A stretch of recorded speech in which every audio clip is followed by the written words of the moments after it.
It folds to the cutoff, who opens for 16k, and now the button decides to shove all in. The cutoff does have me covered, which is a bit concerning, but folding ace queen in this spot is out of the question. All in? All in?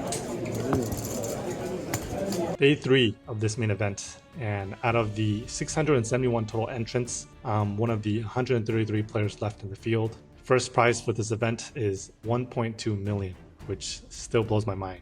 That's a huge prize pool for a tournament right in my hometown in Taipei. Let's jump right into the action and see if luck will be on my side today on day 3. Blinds are 2,500, 5,000. I'm on the button and look down at pocket kings. Under the gun +1 opens to 10k.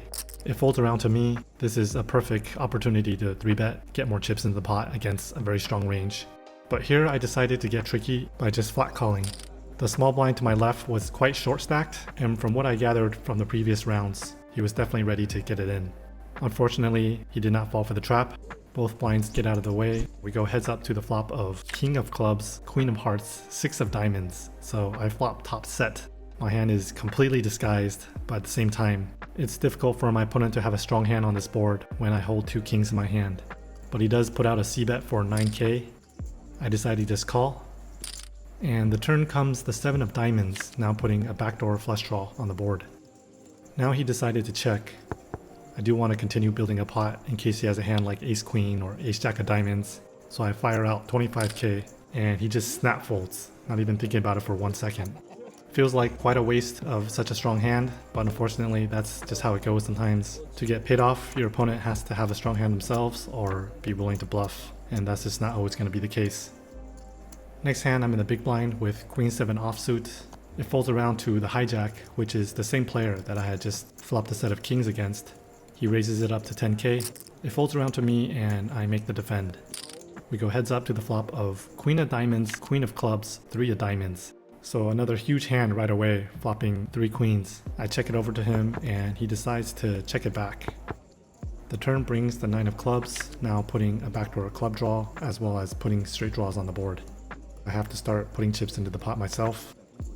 I put out a bet of 16k, but I was very sad to see him fold quite quickly. Pretty unfortunate that for both these first 2 hands, I wasn't able to get much action from this player. That's also part of the variance. Sometimes you're just going to be up against the type of player who isn't really going to go after pots unless they have it. The important thing against these type of players is to take a note of that, so that when they do start betting and raising, you'll be able to let go of marginal hands more easily against them. Things are really starting to heat up now. The blinds are 3k, 6k, getting quite close to the bubble. There's 108 players left, 95 will make the money. This next hand, I'm in the big blind with queen deuce of diamonds. It folds all the way around to the small blind, who is also the biggest stack at the table. He had me covered and decided to raise to 15,000. With a suited queen with position, I make the call and we go to the flop of 5 of diamonds, 6 of diamonds, king of clubs. He decides to put out a c-bet for 6k. I have played with this player before and he's the opposite of the kind of player that I had just mentioned. He's quite active and definitely not just waiting for the bubble. With the queen high flush draw here against the wide range, I decided to raise it up to 20,000. And he doesn't take too long before throwing his hand away. We've officially reached the bubble. We're at 4k, 8k blinds, and things are getting tense. There's exactly 96 players left, only 95 will get paid. I've got about 30 big blinds, so I'm not too concerned, but with the pressure of the bubble, every decision does feel a bit more intense since every player is really trying to avoid making a mistake that could cause them to become the bubble boy. With that tension, there's also a ton of energy in the room. People are excited. Finally, the bubble bursts.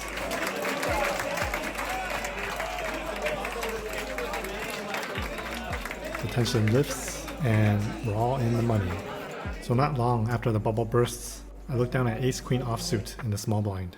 It folds to the cutoff, who opens for 16k, and now the button decides to shove all in. I counted up his stack. He had 106k, which is 13 big blinds. With a hand as strong as ace queen here, with 30 big blinds facing this action, this is a great spot for me to reshove.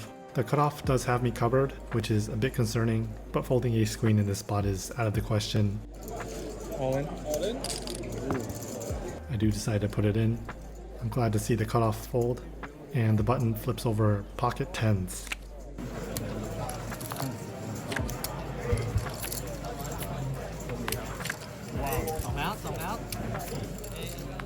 Feels awesome to win this flip, especially being able to pick up all the extra chips from the open raise and the blinds. Not long after that hand, I get moved to the stream table, and as you can see on the upper left, there's now only 76 players left. Right after the bubble burst, about 20 players busted out pretty quickly. So the blinds are still 4K, 8K. I'm on the button and get dealt pocket sixes. It folds to the player in the hijack, who raises to 16K. In this situation, I would normally choose to just call, see a flop in position, and try to hit a set. But in this hand, the player in the cutoff had actually stepped away from the table, and so in this situation, he's actually raising from the cutoff. I decided to 3-bet here to 42K. Another benefit in doing this is that the player to my left in the small blind was a well-known player and known to be very aggressive. By just calling the original raise, I would give him more incentive to squeeze. He does let it go. Everybody else folds, and so does the original raiser. Next hand, I'm in the big blind with King 9 of clubs. Under the gun +2, raises to 16K. Everybody else folds. This is an easy defend. We go to the flop of 6 of diamonds, 4 of diamonds, King of diamonds. I make a standard check. He puts in a c-bet for 18K. My hand's too thin to raise. I make the call, and the turn comes the 4 of clubs. I could decide to lead on this turn. Calling from the big blind, the 4 hits my range a lot more than his. By betting, I can get called by pocket pairs under the king that contain a diamond, but here I do decide to check again. And now he decides to check back. Now I'm almost certain I have the best hand. The river comes the jack of spades. So when he checks back the turn, I thought that he could have a lot of hands that have showdown value. I decided to go for 57K, targeting hands like pocket 8s, pocket 9s, pocket 10s, all these hands that check back the turn, ready to bluff catch the river. Unfortunately, we see here that he only has a weak ace high, so just not enough for him to make the call. So after picking up that pot, I have 48 big blinds, which is plenty to work with. There are quite a few stacks that have me covered at this table, but as you can see, there hasn't been any real big clashes in a while, and with 73 players left, there also hasn't been many bust outs. I think when you get moved to a table like that, you might not get anyone just easily giving chips away, but when it feels like everyone is playing super careful, that does also provide some more opportunities to 3-bet as a steal pre-flop. Let's continue next time to see how far I can keep pushing through this main event. 喜欢我的影片，不要忘记按赞、订阅、打开小铃铛。